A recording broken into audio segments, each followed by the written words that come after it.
Ça y est, les amis, Jean-Marie est mort. Ouais, on vient d'apprendre la triste nouvelle ce matin, vendredi 24 octobre 2092. L'information délivrée par le journal Le Phocéen du Maghreb a été immédiatement confirmée par les autorités du califat de Marseille. Donc autant vous dire que c'est du sérieux. Je me suis connecté dans la foulée sur le média Sainte-Russie créé par Jean-Marie dans les années 50, et c'est là que j'ai vu qu'ils avaient aussi l'information, puisque son fils y donnait une entrevue chez eux. Ouais, c'était une exclusivité mondiale, parce que personne l'avait jamais vu, le Vladimir. Il s'exprimait sur la mort de son père, et il n'était pas content du tout. D'ailleurs, le titre de l'article donne le ton. Il dit, je cite, c'est impossible qu'il soit mort. Mon père est éternel et il vous emmerde. Fin de citation. Oh, pauvre petit. Enfin, petit, il a quand même 68 ans maintenant. Mais on peut comprendre sa colère. Ça faisait des mois que son papa n'avait plus donné signe de vie depuis qu'il était parti faire son expédition punitive dans sa région natale avec sa bande de copains. Franchement, j'ai vu les images du charnier qu'ils ont mis au jour, et je crois que ça ne fait aucun doute. On reconnaît bien son joli costume bleu du Tchekoin. Sans compter que le croissant rouge dépêché sur place a trouvé sur chaque main des 3 autres corps restants une grosse chevalière avec un aigle où il était gravé à l'intérieur ces 3 lettres en majuscules D, B, L.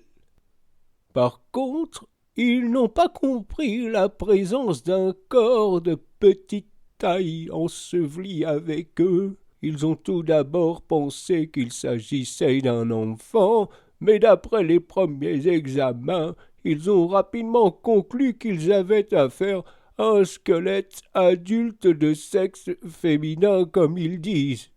Ah, sacré Jean-Ma, pour moi, y a pas de doute, c'est signé. Bref, je suis désolé pour cette triste nouvelle, les amis.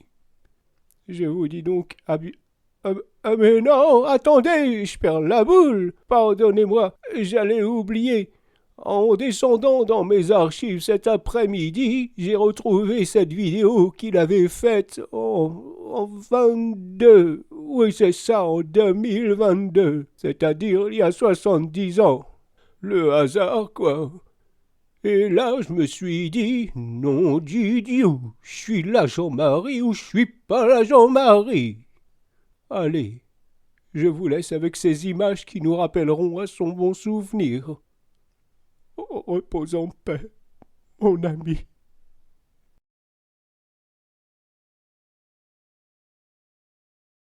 Ouais, on a décidé avec ma femme que je vivrais 70 ans de plus et on n'est pas d'accord sur notre mort. Elle veut qu'on meure ensemble. Moi, je lui ai dit, écoute, j'hésite. Il y a 2 morts possibles pour un homme tel que moi. La première, c'est évidemment dans une partouze dans lequel il y aurait pas mal de potes, pas mal de naines également. Je serais en train de culbuter une naine sous cocaïne et Viagra, tu t'en doutes. Cocaïne, je te le dis, j'en prends pas. Hein. De toute façon, ça marche pas cette merde. Tu bandes pas avec de la cocaïne. Donc, je trouverais un produit dopant pour quand même sous testo, sous un truc, voilà.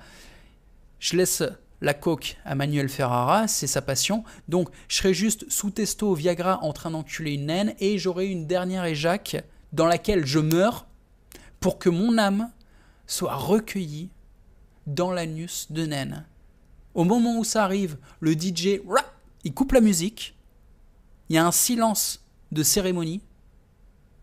Mon corps s'écroule et ah putain, j'ai pas bien fait.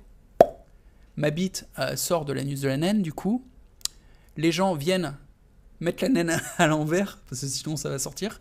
Ils soulèvent la naine comme ça, tout le monde chante. Oh, c'est la sainte naine. Et après, bon, ils se démerdent, je suis plus là, je suis mort, je m'en bats les couilles. Mais idéalement, Ça, c'est une version de ma mort. C'est comme dans un jeu vidéo, tu sais, t'as plusieurs endings. Donc ça, c'est une version.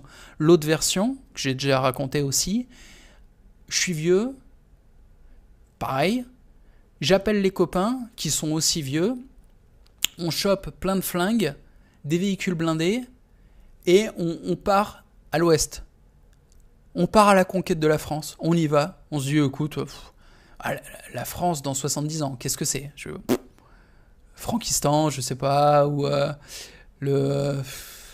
l'empire communiste de la CFA, tu sais pas quoi. Et bref, on arrive avec les copains, les tanks blindés, on fait n'importe quoi. On tire dans tout ce qu'on voit, on s'en bat les couilles. Si on voit 2-3 blancs qui survivent toujours, mais qui sont réduits en esclavage par les nouveaux autochtones locaux, bon bah ça devient nos esclaves à nous. Voilà, lave les chiottes, fais-moi bouffer ta gueule. Voilà. Donc on les traite comme de la merde, il n'y a pas de souci. Et on essaye de survivre comme ça tant qu'on peut. Alors soit on tient un village avec les 3 potes et tout, mais avec un bon armement, tu vois, et l'effet de surprise. Personne s'attend à voir une bande de vieux débarquer avec surarmés comme ça. Et bon, soit on se fait fumer, il y a toutes les chances, soit on tient le village, et ben là on attend que d'autres villages nous attaquent, on peut tenter de faire des défenses, soit au bout de 3 jours dans le village, on va se faire chier, bon, on va essayer d'en faire un autre, quoi. Puis voilà, on finit notre vie comme ça, à passer d'un village français à l'autre, à reconquérir des petits bouts de territoire. Dans Mad Max, ce qui est le futur de la France. Donc les gens, quand ils me disent « C'est quoi pour toi le futur de la France ?» Bah, c'est le second ending de ma vie, tu vois. C'est celui où je vais avec des véhicules blindés tenter un truc. Mourir à la guerre ou dans le cul d'une naine.